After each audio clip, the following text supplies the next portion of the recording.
Selamat pagi Bapak Ibu. Perkenalkan, saya Juburigo Lasitumorang, calon guru penggerak Angkatan 8 Kabupaten Natuna. Pada hari ini, saya akan melakukan wawancara dan aksi nyata kepada Ibu Yuharti, SPD, untuk melakukan penerapan proses pengambilan keputusan.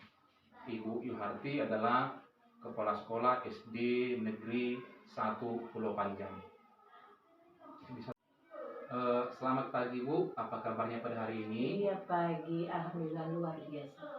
Terima kasih Bu. Pada hari ini saya ditugaskan untuk melakukan wawancara dengan Kepala Sekolah. Yang pertama adalah selama ini bagaimana Ibu mengidentifikasi kasus-kasus yang merupakan dilema etika atau bujukan moral. Saya jawab ya Pak ya. Sebagai seorang pemimpin di sebuah instansi pendidikan, khususnya SD, pasti akan beragam kasus yang kami hadapi. Baik itu kasus yang keduanya benar, tetapi saling bertentangan yang dikenal sebagai dilema etika, ataupun kasus yang salah satunya benar dan yang lainnya salah. Kedua kasus tersebut harus dapat diidentifikasikan dengan benar agar kita dengan salah mengambil keputusan ya Pak. Terima kasih Bu. Yang kedua, selama ini bagaimana Ibu menjalankan pengambilan keputusan di sekolah Ibu, terutama kasus-kasus yang dimana kepentingannya sama-sama benar atau sama-sama mengandung nilai kebijakan. Untuk kasus dilema etika yang kami hadapi sampai ini, saya akan mempertimbangkan kedua hal yang sama-sama benar tersebut. Membentukkan faktor apa atau pihak mana, apakah kepentingan perorangan atau orang banyak yang mengandung nilai-nilai kebenaran atau kesetiaan, rasa adil dan belas kasih, ataukah berdampak untuk saat itu selama kami mengambil keputusan, dan itu akan seterusnya kami laksanakan. Terima kasih Bu. Pertanyaan yang ketiga,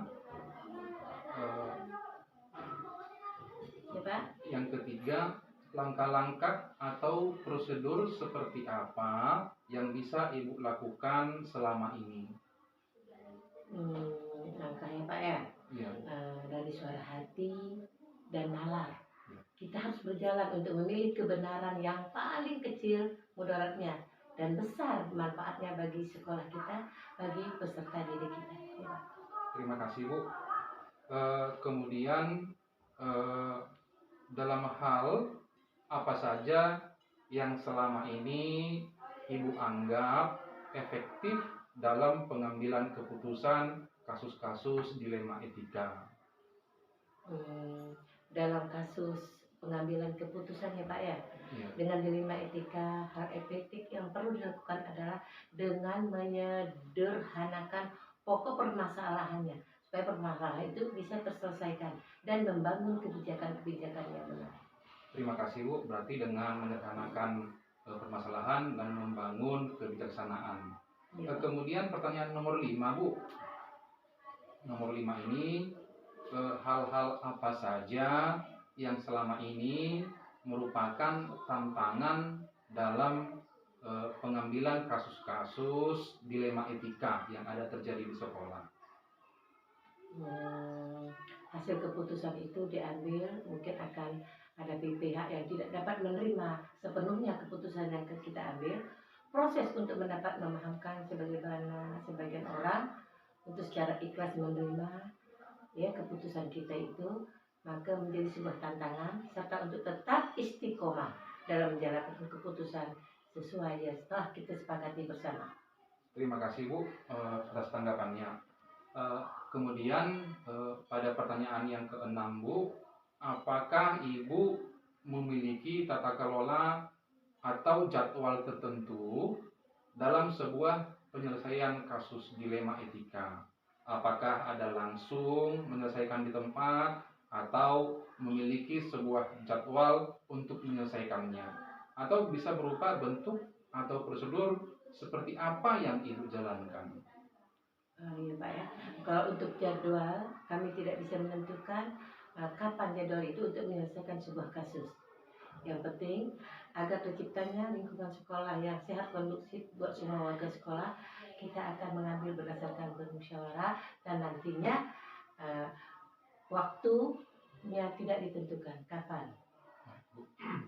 Yang nomor berikutnya Bu, adakah seseorang atau faktor-faktor yang selama ini mempermudah atau membantu Ibu dalam pengambilan keputusan atau kasus-kasus dilema etika? Pasti ada Pak. Yaitu seluruh warga sekolah. Kita perlu berkomunikasi dengan warga sekolah untuk mengambil sebuah keputusan, pengelolaan emosi yang baik, dan pemahaman tentang teori pengambilan keputusan sebagai seorang pemimpin. Kemudian ya Bu, yang terakhir nih Bu, pertanyaan Iya. saya. Dari semua hal yang telah disampaikan, pembelajaran apa yang dapat Ibu petik dari pengalaman yang Ibu ambil dalam mengelola keputusan dilema etika? Dalam pengambilan sebuah keputusan, maka mengidentifikasikan jenis kasus dulu Pak. Ya, harus bisa dilakukan lebih awal dengan melakukan pengujian kasus tersebut, lalu lakukan pengujian yang benar. Ya, menentukan paradigma apa yang akan kita pilih sehingga keputusan bisa diambil sesuai dengan prinsip-prinsip yang tidak merugikan semua pihak, terutama pihak yang bermasalah yaitu siswa. Sekian Pak. Terima kasih. Sekianlah hasil wawancara saya bersama dengan Ibu Iwarti tentang kebijakan pengambilan keputusan Kepala Sekolah SD Negeri 1 Pulau Panjang, Kecamatan Pulau Panjang, Kabupaten Natuna. Terima kasih.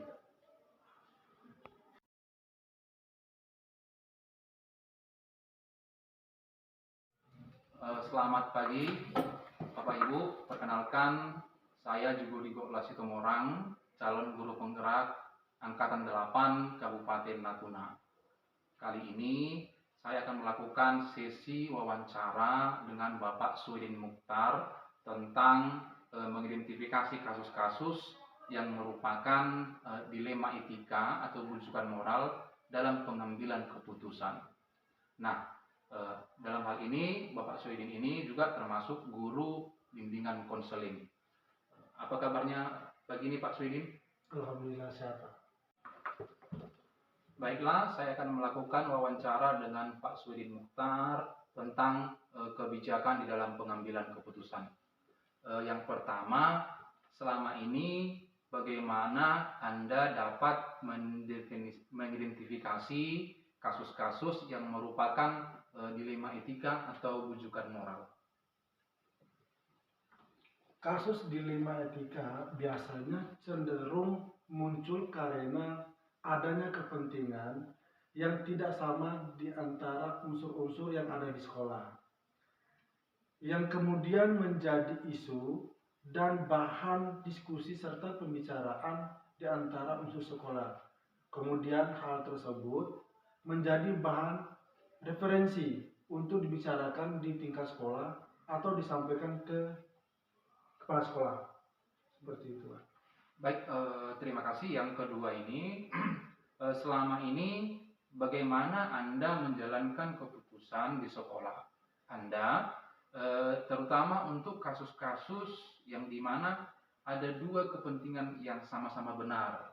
Artinya tadi dari pihak orang tuanya juga ekonominya benar, kita dari pihak sekolah juga pentingnya pendidikan, dan atau yang mengandung nilai-nilai kebajikan, kira-kira begitu. Bagaimana Pak? Untuk pengambilan keputusan terkait dengan hal tersebut, saya lakukan dengan pendekatan komunikasi dan koordinasi kepada kesiswaan, kepala sekolah, dan yang terkaitan dengan pendidikan lah. Jadi karena bagaimanapun pemimpin itu harus menentukan dan mengambil keputusan. Akan tetapi referensi dan indikator serta pertimbangan-pertimbangan dalam pengambilan keputusan pada unsur di dalam organisasi, yaitu stakeholder internal jika berkenaan dengan hal-hal internal. Terima kasih. Kemudian yang ketiga, langkah-langkah atau prosedur seperti apa yang Bapak lakukan selama ini? Untuk prosedur sendiri yang saya lakukan adalah menentukan kasus tersebut berkesesuaian dengan unit kerja, kemudian melakukan koordinasi dan menjalin komunikasi dengan unsur-unsur yang terkait dalam unit kerja tersebut. Terima kasih. Kemudian hal-hal apa yang selama ini Anda anggap efektif pada kasus dilema etika? Untuk hal-hal yang efektif dalam pengambilan keputusan adalah senantiasa menjalin dan menjaga keberpihakan melalui kebersamaan dan komunikasi dengan unsur pemimpin, terutama yang dapat memperkaya referensi kita dalam menentukan kasus dilema etika tersebut. Baik, yang berikutnya, hal-hal apa yang selama ini merupakan tantangan dalam pengambilan keputusan pada kasus-kasus dilema etika yang terjadi di satuan pendidikan? Untuk tantangannya adalah pada tataran ataupun menyesuaikan diri terhadap keputusan yang sudah diambil, yang tidak mungkin bisa memuaskan kedua belah pihak, akan tetapi paling tidak meminimalisir. Yang pertama adalah kita harus memahami konteks permasalahan, dan yang kedua, koordinasi dan komunikasi sangat penting adanya, karena selain untuk menjaga harmonisasi lingkungan kerja, juga untuk memperbanyak referensi. Terima kasih atas waktu yang diberikan dalam wawancara dan aksi nyata di dalam pengambilan kebijakan atau keputusan-keputusan yang terjadi di SMP Negeri 1 Pulau Panjang terkait dilema etika dan bujukan moral. Mudah-mudahan ini merupakan referensi untuk kedepannya di dalam pengambilan keputusan yang berada di satuan pendidikan. Terima kasih.